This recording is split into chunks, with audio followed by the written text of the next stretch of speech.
Good afternoon, ladies and gentlemen. Shalom. I'm David Mנצר, Israeli government spokesman for the National Public Diplomacy Directorate here in the office of the Prime Minister. It's Monday, the 10th of February, day 493, since the start of the October 7th war. Quick update from me, and then we will take your questions at the end. With the return of the Prime Minister from the US, I wanted to reiterate Israel's goals in this war. They've been clear since the October 7th, when Hamas perpetrated the worst massacre on Jews since the Holocaust. Firstly, they're the release of all of our hostages. Secondly, destroying Hamas's governing and military capability. And thirdly, ensuring that Gaza does not become a threat to Israel again. And number four, the return of the residents of Israel's north safely to their homes. These remain our objectives in this war. On our fallen soldiers, the number of which has unfortunately risen to 846, Sergeant First Class in the Reserves Nadav Cohen was aged 21 years old and from Beit Hanan. He fell in battle in northern Gaza. And Staff Sergeant Nachman Raphael Ben Ami was aged just 20 and from Eilat. He too fell in battle in northern Gaza. There are no words of mine that can assuage the pain of their parents and their families. We embrace them and those dear families who have lost their precious heroes, sons and daughters in this war for our very existence. This war has exacted a heavy cost from all of us, none more so than the families of our soldiers and especially our fallen soldiers. But as the Prime Minister has said, I promise you, with unity, with determination and with faith in the justice of our cause, we will fight, and with God's help, we will win. May their memories be a blessing forever.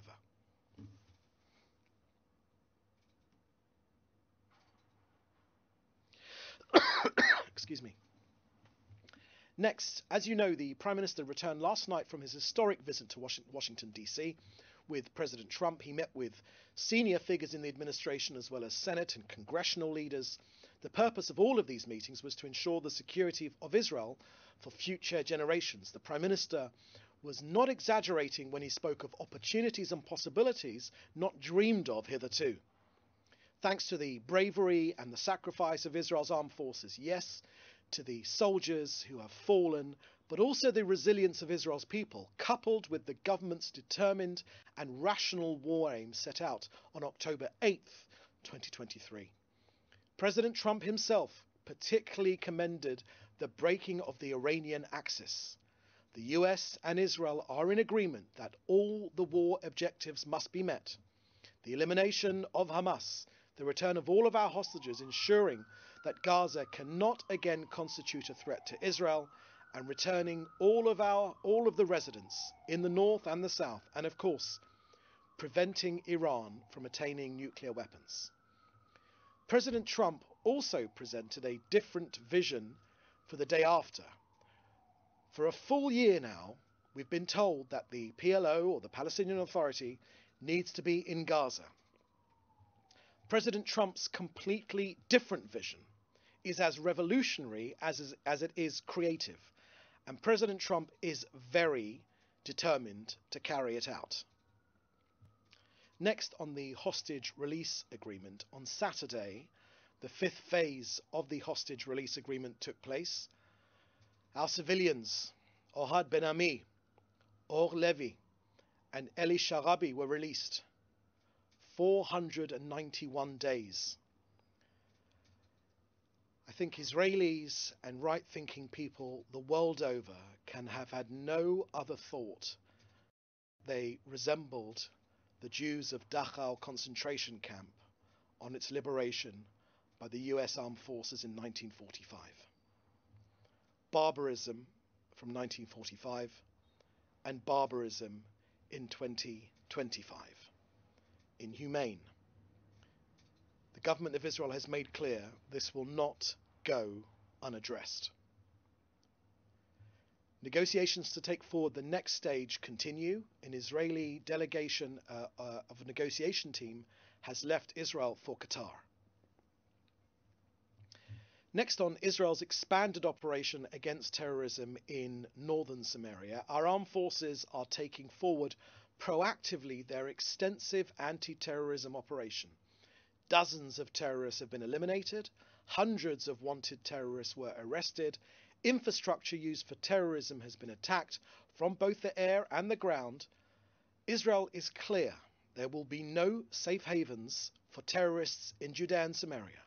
With force, Israel will thwart terrorists throughout the entire region, particularly in northern Samaria, where so many murderous attacks have been launched. And finally, to the ceasefire with Lebanon, Israel continues to insist that the agreement is fully enforced. The key word here is enforcement. Israel will thwart any threat to or risk to its sovereignty and to the safety of our people. We insist that the goal of the war, the return of the residents to their homes safely, will be made possible and fully implemented. That's the end of our briefing today. We'll now take a couple of questions. Question here on Iran and comments made by President Trump regarding Iran. Thank you for that question. On Iran, our Prime Minister has made clear over the years that Iran cannot be allowed to achieve a nuclear weapon. President Trump agrees with this. Israel supports President Trump's maximum pressure campaign.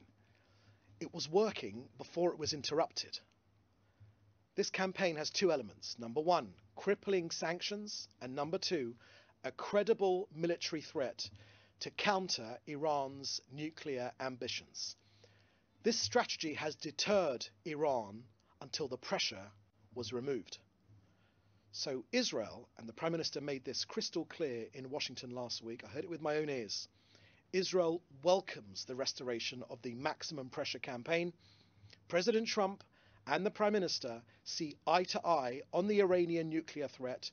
These maximum pressure policies are being restored, which means that Israel's long-standing position that Iran must never be allowed to develop a nuclear weapon mean that Israel will do whatever it has to do to prevent that from coming to pass. Okay, another question I can see here regarding Israel's goals in Gaza. Let me share with you what the Prime Minister made clear in Washington last week. Israel's goals in this war have been clear since October 7th when Hamas perpetrated the worst massacre on Jews since the Holocaust. They are, of course, the return of all of our hostages. Secondly, they're destroying Hamas's governing and military capability. And, of course, ensuring that Gaza does not become a threat to Israel again. Now, these remain our objectives in this war. The Prime Minister, the President Trump, and Steve Witkoff, his chief negotiator, have all spoken, and they are working together. There is no daylight between the Prime Minister Netanyahu, and President Trump. Now, on our hostages, let me just make this point. We will not rest until we get them all out. Okay, another question here I can see on the phase 2 of these permanent ceasefire negotiations and what has been decided. Okay, let me answer that question. Thank you for that. On the phase 2 discussions for a permanent ceasefire, we're having these discussions with our US partners. They have begun. In reality, I can share with you that these discussions have never really ended. Yes, we believe these discussions will be difficult, but Israel is committed to getting our hostages home and achieving all of the other war aims. We will not end the war until all of our goals are met. And as, of course, for the ultimate goal, it is, of course, a permanent ceasefire. Prime Minister made this very clear last week. Hamas must not be in power. Gaza must be demilitarized and de-radicalized. And President Trump's plan, which he shared with the world, has made that clear as well.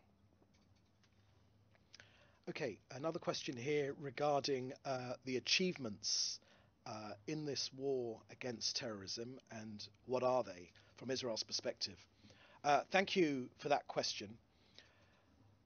Israel's achievements in this war have been nothing short of tremendous. Hamas has been massively degraded. 20,000 of their terrorists have been eliminated. 90% of their rocket capability has been destroyed. Hezbollah's leadership has been largely wiped out, and its strategic capabilities have been massively degraded. Now, we know that Iran has been weakened. Its missile defenses seriously degraded. Its long-range missile production has been set back, and their vulnerability has been exposed. We know as well that all of this has led to the collapse of the Assad regime in Syria. Iran had a foothold in Syria using their proxy Hezbollah. Now, thanks to the heroism, thanks to the bravery, and thanks to the sacrifice of our brave soldiers and our armed forces, Israel is reshaping the Middle East. All of this, Prime Minister's made clear, will result ultimately in a more peaceful future, but we are not there yet. Okay, another question I can see here regarding the ceasefire in the north and our objective in Lebanon and also with Syria. Okay, thank you for that question. When it comes to the north, our objective is crystal clear. It has been to get our people safely back into their homes. No country would ask for anything less, to allow their own people to go back and live peacefully in their homes in Israeli sovereign territory. So, right now, yes, it is safe for our people to return to their homes in the north, but it's, of course, their decision. Israel's not just after quiet in our north. Israel will enforce this ceasefire. That is the difference between where we are now and where we have been in the past. The word is enforcement. It's about enforcement. And I'll be clear, and the agreements make this clear, there should be no Hezbollah between our border and the Litani River. Okay, another couple of questions, one about Syria and the situation in Syria. We're repeating the question just now. When it comes to Syria, Israel's made clear, and the Prime Minister again made this clear in Washington last week, that we won't let Syria become a staging ground for attacks against us. Our forces will remain in the key positions they're on now, along our border with Syria for as long as necessary to protect our security. We know precisely the heritage of the forces which have taken over Syria. Our eyes are wide open. We have no wish whatsoever to interfere internally in Syria, but we know the providence of the forces which have taken over Syria. They welcomed the October 7th massacre. That is clear to us, which is why we will do whatever is necessary to protect our citizens. Okay, another question here I can see from regarding our hostages and the situation regarding our hostages, how many we believe are alive, and another question about the ones that have been released.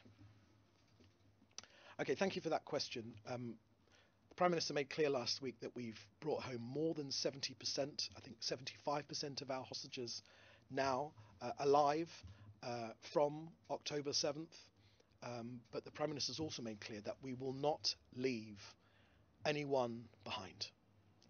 And this is the final question regarding whether Israel believes that President Trump's plan for Gaza is realistic, having been criticized by other nations in the region. Okay, look, when it comes to, thank you for that question, firstly. Look, when it comes to President Trump's plan, which he shared with the world in some detail on Tuesday, and more detail following that on Wednesday and subsequently, the Prime Minister has made clear that this region needs some out-of-the-box thinking. So simply repeating the same failed policies will get us no closer to a resolution. So we here in Israel, and the government of Israel, and the Prime Minister has made this clear, we welcome President Trump's out-of-the-box thinking. Our Prime Minister has made clear that throughout the world, very often when the President makes suggestions, they are, in the first instance, leave people scratching their heads. But then the penny drops, and they actually make sense. And we believe this is a classic example.